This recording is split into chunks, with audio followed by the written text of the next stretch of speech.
We're going to talk the Oregon Ducks. Now, the Ducks had a monster cycle. What a fun ride this was. You know, we can talk to Corian Moore, Trey McNutt, Naeem Offord. I mean, there was so many fun spins to this class, but the Oregon Ducks, they were always in position too to finish number 1 overall. Let's bring in Steve Wiltfong here. Steve, we've had a blast covering Dan Lanning and his staff in the 2025 cycle. What do you make of this class? What do you think their strength is? What do you think they did really well? Well, I think that obviously they went out and signed one of the top defensive back classes in the country. You're talking about flipping Naeem Offord from Ohio State, beating Auburn in the process, beating the Buckeyes for Trey McNutt and Dorian Brew as well. Trey McNutt, the number 2 player in the state of Ohio, number 2 safety in the land. Dorian Brew, a versatile defensive back that can do a lot of things in your secondary. The way Dan Lanning wants to play defense, you have to be able to play man in the secondary. You got to be able to erase mismatches with your defensive backs. There's a lot of length and a lot of fluidity and a lot of guys that can play in space, playmakers in the secondary. And then they got weapons on offense. Obviously, it starts with the nation's number 1 receiver, Corian Moore. But running back was a need for them this cycle. They went out and landed one of the Midwest best, D'Air Hill, who is dynamite with the ball in his hands. Vander Plug was a big tight end pull for them at the end of the cycle, flipping him from Washington. So secondary, offensive skill positions, big for Oregon. And what they did in the portal and on the trail, from an offensive line standpoint, they're going to lose 6 of their top 7 offensive linemen. Guy like Douglas Utu, they think can physically come in and play right away as well. So when you have the number 4 class in the country, there's a lot to digest there. But secondary, skill talent on offense, and offensive line define this class for Oregon. Absolutely. Chad, what stands out to you? I mean, there are so many big surprises in this class, but, you know, what recruitment really stands out to you when we talk Ducks? I mean, the recruitment probably is the one they flipped and the one they held on. Obviously, Naeem Offord. I mean, Steve and I both worked that one like up until literally the minute that it happened. You know, and right there we were with you guys right there in Nashville when everything kind of played out that morning. But I think Naeem Offord was huge. A lot of confidence at Auburn leading up to that. The final days of that decision was huge. And I think on the other side, I mentioned this back in December, was them being able to hold on to a guy like Brandon Finney, who was coveted by many other schools, number 1 being Penn State, where he has multiple connections. The staff there felt very good about flipping him at one time during the season. I think Brandon even felt better about Penn State at one time than Oregon.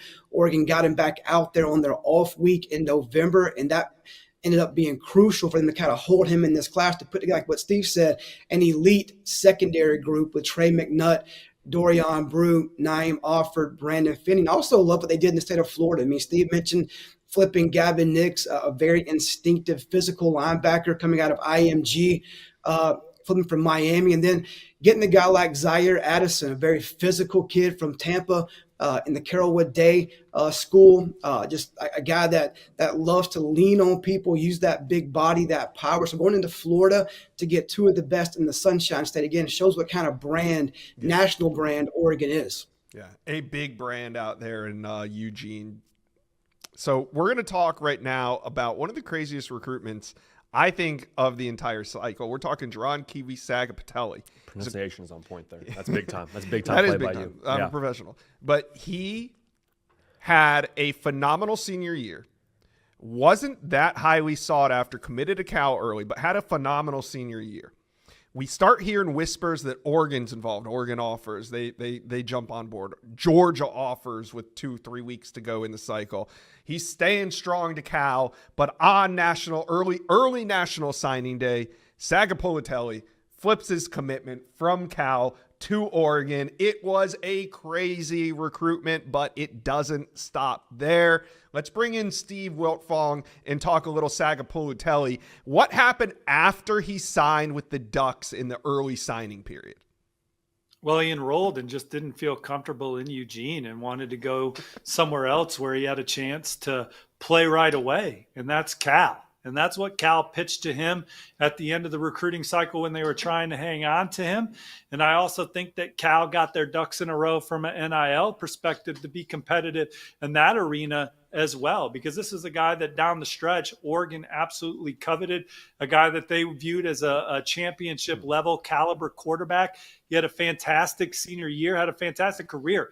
He's the state of Hawaii's all-time passing leader. He's number 2 in touchdowns, but he enrolled at Oregon, didn't feel at home, and went back to the program that was on him early, that he was committed to throughout his process, and a program that lost their quarterback in the portal, Mendoza, who ultimately went to Indiana.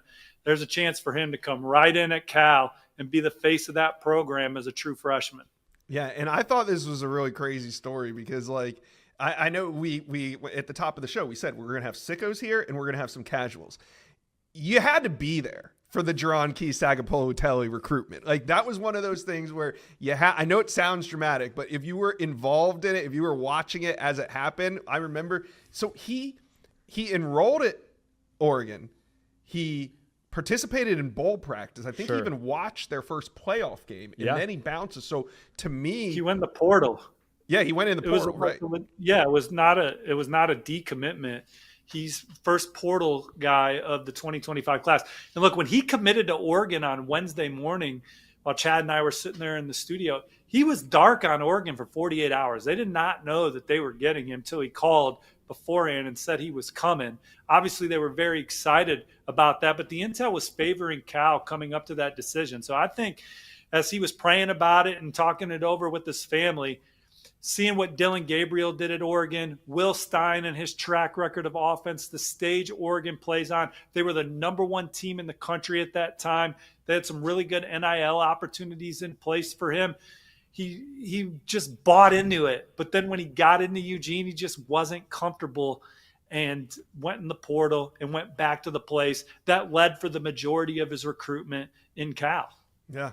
So, JD, he essentially, like I said, he enrolled, he put the pads on, he was ready to go. He essentially got a look under the hood.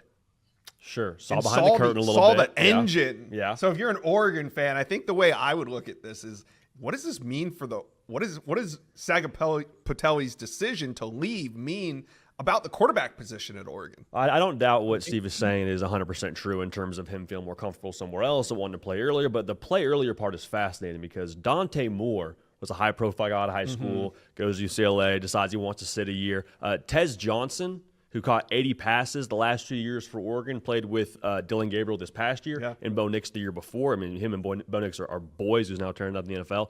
He said that Dante Moore throws the football in a way that he's never seen before. He said he's a Heisman finalist next year. I'm like, okay. Jerron got to look at that and said, I'm out. Yeah, that probably doesn't bode super well for me to play as a true freshman. So more power to JSK or JKS and more power to Dante Moore. And if I'm an Oregon fan, yeah, it hurts to lose a quarterback via a short-term signee, but you got to be fired up about the Dante Moore era going forward. Yeah, absolutely. All right, Oregon fans, talk to us. Where do you think the Ducks dominated the recruiting cycle in 2025?